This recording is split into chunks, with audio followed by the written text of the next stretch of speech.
కరీంనగర్ తపాలా కార్యాలయం ముందు ధర్నా చేస్తున్న తపాలా ఉద్యోగులు 8 గంటల పని డిమాండ్లను వెంటనే పరిష్కరించాలని ప్రభుత్వానికి డిమాండ్ చేస్తున్నారు.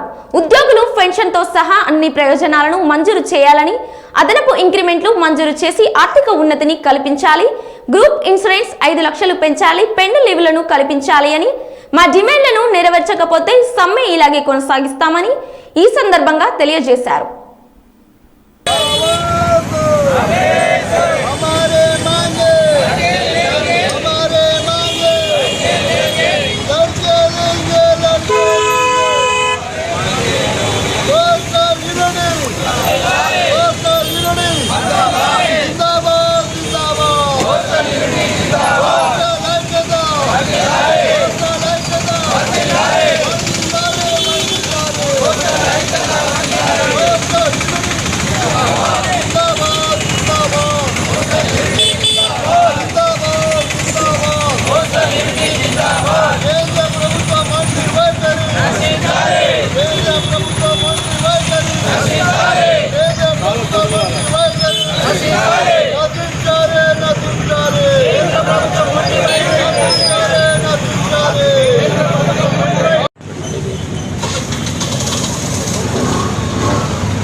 పిలుపు మేరకు ఈరోజు మా ప్రధాన తపాలా కార్యాలయం కరీంనగర్ యువత మేము గత 2 రోజులు ధర్నా చేపట్టాం.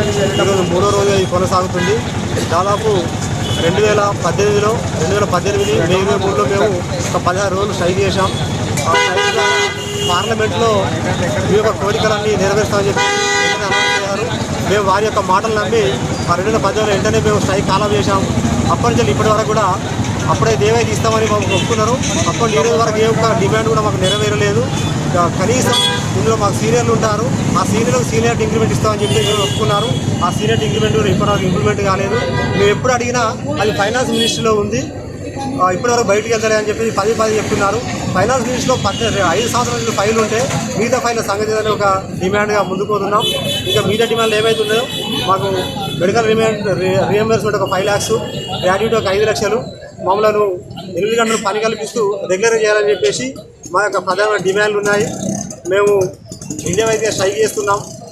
మా డిమాండ్స్ ఏంటంటే మా డిమాండ్ చేరే వరకు ఈ స్ట్రైక్ కంటిన్యూ వెళ్తూ వాళ్ళు ఎలాంటి మాకు స్పందన లేకపోతే మా యొక్క స్ట్రైక్ను మరింత ఉధృతం చేస్తూ ముందుకు తీసుకెళ్తూ ఈ తపాలా శాఖలోని మా యొక్క వర్క్ను స్తంభింపజేస్తామని కోరుకుంటున్నాం.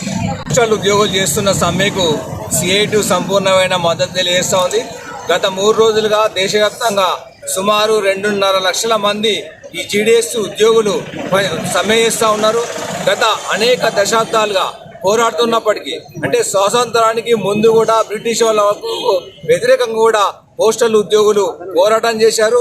ఆ రోజు బ్రిటిష్ కాలంలో ఏదైతే వెట్టి చాకిరీ కొనసాగించారో అదే వెట్టి చాకిరీ నేటి కూడా, అంటే స్వతంత్ర భారతంలో 75 వసంతాలు పూర్తి చేసుకున్నప్పటికీ కూడా అదే పద్ధతి అనేది కొనసాగుతుంది. అనేక పోరాటాల సందర్భంలో ఏవో కొన్ని హామీలు ఇవ్వడం తప్ప ప్రధానమైన డిమాండ్ 8 గంటల పనితో పాటు రెగ్యులర్ చేయాలనే ఈ GDS ఉద్యోగుల డిమాండ్ అయితే నెరవేర్చట్లేదు.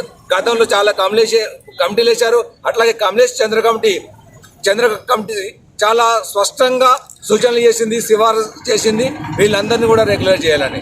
అయినప్పటికీ కూడా ఇప్పుడు కేంద్రంలో BJP వచ్చిన తర్వాత, NDA సర్కార్ వచ్చిన తర్వాత రోజు రోజుకు దీనంతా కుదించుకుంటూ వస్తున్నారు.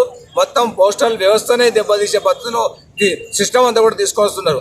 మరోవైపు టెక్నాలజీ పెరుగుతున్న క్రమంలో ఇతర అనేకమైన ఆటంకాలు ఈ పోస్టల్ సంబంధించిన అంశాలలో వస్తుంది. దీనికి ఇప్పటికైనా కేంద్ర ప్రభుత్వం స్పందించి ఇది న్యాయమైన డిమాండ్లు పరిష్కరించాలని చెప్పి మేము కోరుతా ఉన్నాం.